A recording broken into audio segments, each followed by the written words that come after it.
Good evening, and welcome to a very presidential episode of NewsNight. I'm your guest host for the evening, President Don Green. Tonight, the NewsNight crew and I are going to have all your international, national, and local news.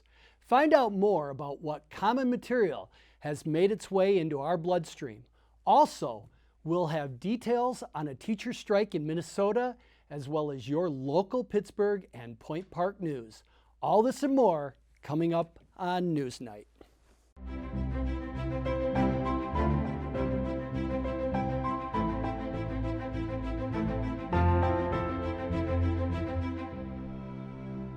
Previous research has made it evident that humans inhale and ingest microscopic particles of plastic almost daily.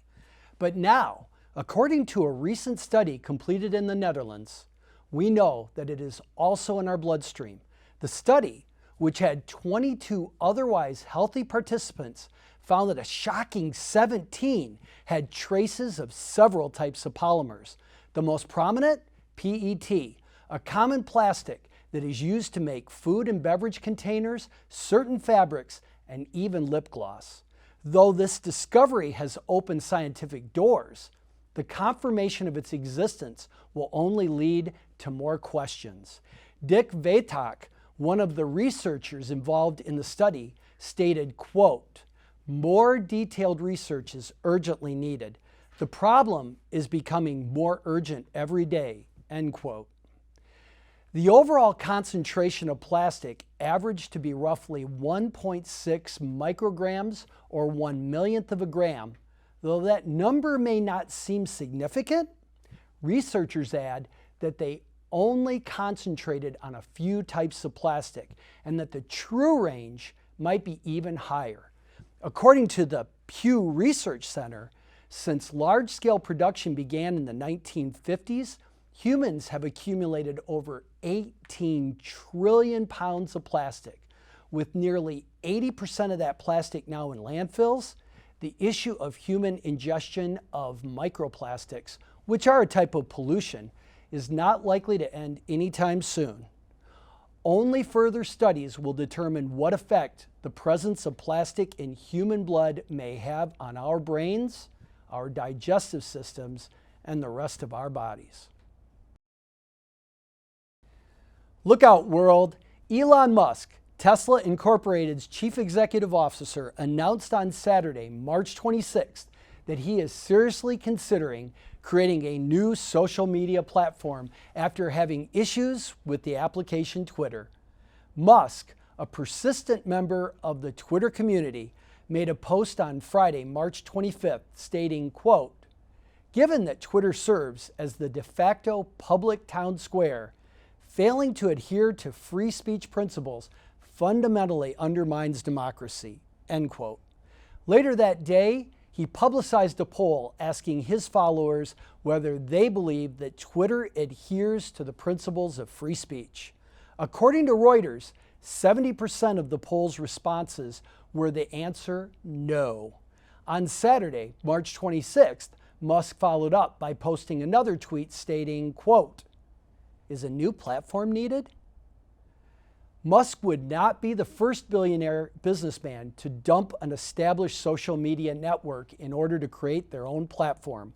According to CNN Business, former President Donald Trump also launched his own social media platform called Truth Social. Other alternative sites include Getter, Parler, and Rumble. However, none of these have amounted to the success of Twitter and other mainstream social media platforms. In national news, there are some developments following a strike of public school educators in Minneapolis, as well as a tragic incident claiming the life of a young boy in Florida.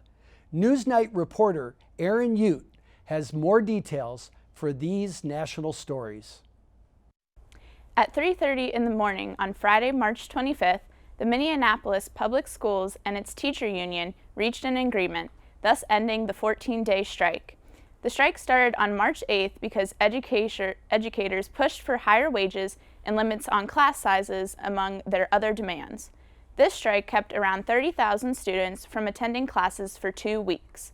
The Minneapolis Federation of Teachers released a statement saying, quote, "Major gains were made on pay for education support professionals, protections for educators of color, class size caps, and mental health supports," end quote. The contract was described as fair by the school superintendent, Ed Graff. The school is currently trying to figure out to make up the 2 weeks that were missed, and classes resume on Monday the 28th.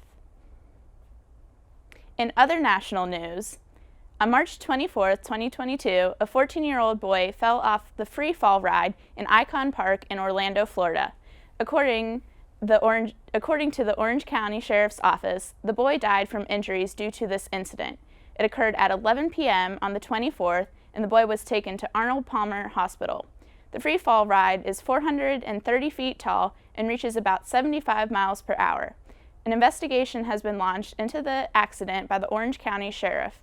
Sales Director John Stein for the Slingshot Group, which operates the ride, said, quote, "We operate the ride with all safety precautions in mind. Everything is in place, and this is why we are doing the investigation. We are working with those people investigating at this point," end quote. Thank you, Aaron. Miami Beach, a hotspot for spring break trips that normally attracts tens of thousands of guests, introduced new laws regarding curfew and alcohol sales in the area. After a string of shootings and overall elevated violence in the area during this time of year, the officials of the city of Miami Beach have declared a state of emergency in an attempt to keep locals and visitors safe from unnecessary issues. Ricky Ariola, one of the city commissioners, said, quote, "It's a particular crowd that comes here particularly this time of year and doesn't behave with normal civil rules of conduct. They settle differences with fighting, stabbing, shooting, and mayhem," end quote.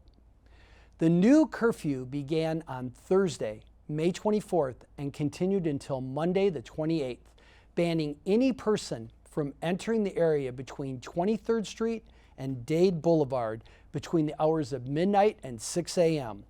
Business in the area are required to close earlier than the curfew to discourage patrons from staying past the time of curfew. During the same dates, alcohol sales are also prohibited after 6 p.m. on each day. The alcohol ban does exclude restaurants. However, they must abide by the rules of the curfew. Any citizens violating these rules will be subject to arrest.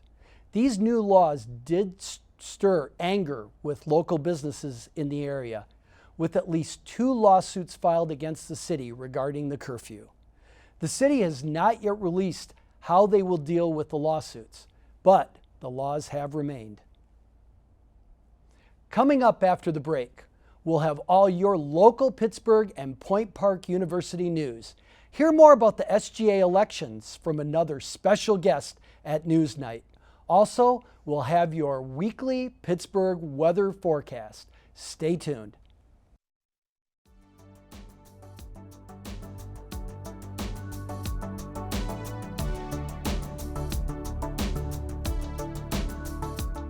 Good evening. Good evening. Good evening and welcome back to NewsNight. Most of the student body of the Pittsburgh Public Schools. Some of the United States allies. Thursday, the FBI was seen raiding. Let's get started with today's forecast. Today's high will only reach about 31 degrees. It's looking a little cooler than we've seen in the past few weeks. All this and more All this and more All this and more coming up on NewsNight. coming up on NewsNight. coming up on NewsNight.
A woman from Shaler turned herself into the FBI last week in connection with the January 6th insurrection. Melanie Archer, 42, was reportedly caught on multiple security cameras entering the Capitol during the insurrection with James Bonneberger, a Marine reservist from Cranberry. Witnesses to the riot reported Bonneberger and Archer were both in attendance at the event, with Bonneberger's phone registering inside the Capitol for 15 minutes as well. The witnesses provided the FBI with Bonneberger's cell phone number and social media for investigation. Additionally, Archer has been an avid protester against the stay-at-home order and reportedly posted pictures and videos of the attack on her personal and business social medias.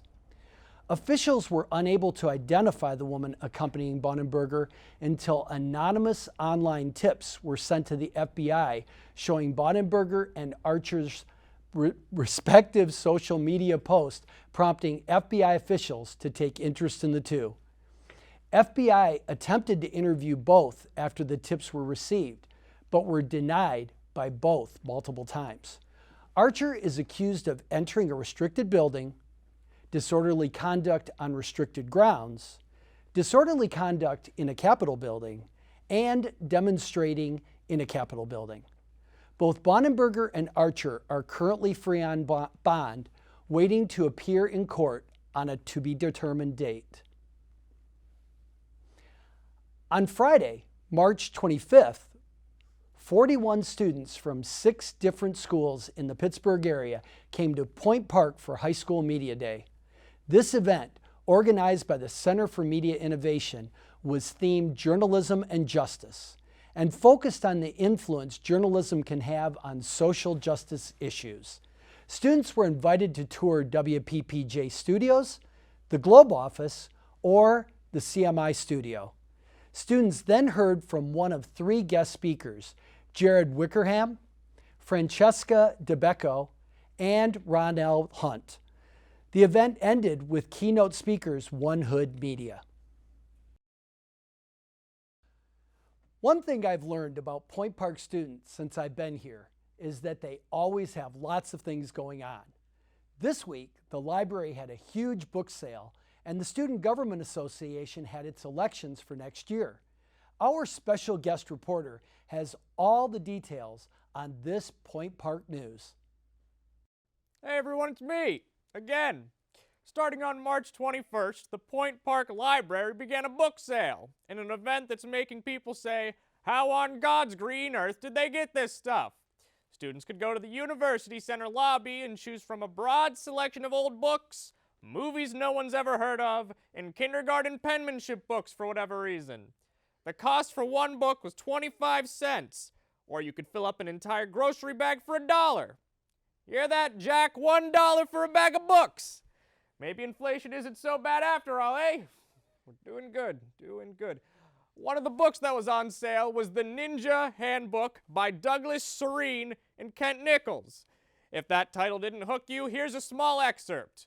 The book reads, quote, soon all the other bunnies became jealous of Snuggle Snuff. They coveted his Wonder Nut and looked at him funny. This made Snuggle Snuff unable to trust anyone. What? Anyways, according to Point Park librarian Elizabeth Evans, this is the first book sale at the school since 2019, making it something I can add to my list of accomplishments as president. Bring back the Point Park Book Fair. All right, God bless America. Now it's time to talk about my favorite season, and no, it's not spring, nor is it salt and pepper. As a politician, my favorite time of the year is election season, and that's why I'm visiting Point Park in the middle of your student government elections. The ballots open Monday for positions across SGA. The office with the most attention has been the office of the president. Hey, that's me. What do you know? Juniors Kendra Summers and Drew Simcoe want to take after old Uncle Joe. By that, of course, I mean they're running for president. The vice presidential contenders are Gotcha. The vice presidential contenders are Tanya Batista, who was endorsed by Mr. Simcoe, and Trevor Fitzsimmons, who was not endorsed by Summers, but was able to gain the support of the Point Park Forward Party, a party started by my old pal Andrew Yang. Anyways, besides the top offices, the ballot also included the office of Senator at Large and Senator for the 5 schools. The last day to vote will be March 31st. So if you've not yet cast a ballot, stay in line. Come on! President Biden, thank you so much for being here in Pittsburgh with us. We are truly honored to have you here. After a short break, we'll have your weekly weather forecast with Craig Frakowski. Find out if there's more snow in our future or if we'll finally get to see some higher highs. Also, hear a heartwarming story about what celebrity has been winning the hearts of Pittsburghers. We'll be right back.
More snow. Will we ever see the end of it? Thankfully, we have Craig Frakowski in the studio to give us the rundown for the weather this week. Craig? Thanks, Don. You're doing great, bud. Let's take a look at tomorrow's weather forecast. The high for tomorrow is going to be 73 degrees. That sounds amazing, with an 84% chance of rain. Of course, the day will be cloudy and mild with a bit of a cooler feel. The low is going to be dropping to 39 degrees, and the showers will continue through in the evening. So if you have any plans, bring an umbrella.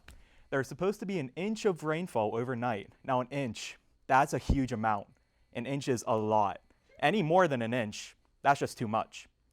Now let's take a look at the week ahead. This week, the temperatures will drop again. On Friday, there will be a mixture of both rain and snow as the temperatures fluctuate throughout the day. After tomorrow, the high is going to be Tuesday with a high of 60 degrees. This weekend, the temperatures will remain in the low 50s with partly cloudy skies. The sun will hide at the beginning of next week. Wonder why. But luckily, after this weekend, there will be no more rain. That's all I have for you this week. Back to you, Donnie Boy. Thanks a lot, Craig, and I appreciate your very clear explanation of what an inch of rain is. To end on a good note, Tom Hanks keeps popping up around the Pittsburgh area. He recently photobombed a bridal party and now officiated a wedding. The wedding ceremony was in Bellevue over the weekend of the 19th and 20th. Krishna Posnick, who is a graphic designer at Point Park University, was the bride and was able to make this happen because she had a connection to the filming crew. They were using her backyard for their catering tent. Posnick said, "I wrote a letter. I knew Tom Hanks was an ordained minister. I thought that this might be the perfect opportunity to ask him. I thought, what could be more special than having Tom Hanks officiate your wedding, right?" Hanks was very sweet about everything, and Posnick explained he was all wonderful, down to earth, and kind, as everyone says he always is. The couple returned the kindness by welcoming Hanks into their home and sharing Arsenal cider with him as their beverage of choice for the wedding toast. Hanks will continue to be in the Pittsburgh area as he is filming his latest movie, A Man Called Otto. Thank you for tuning into this very presidential episode of NewsNight. If you want to see more, check out our social media pages on both Facebook and Instagram at UView Television. You can also catch clips of our shows live on the CW Pittsburgh on Saturdays. Craig, stop lurking about. I'm President Don Green, and from everyone here at NewsNight, thank you for watching and have a great evening. Happy April Fools.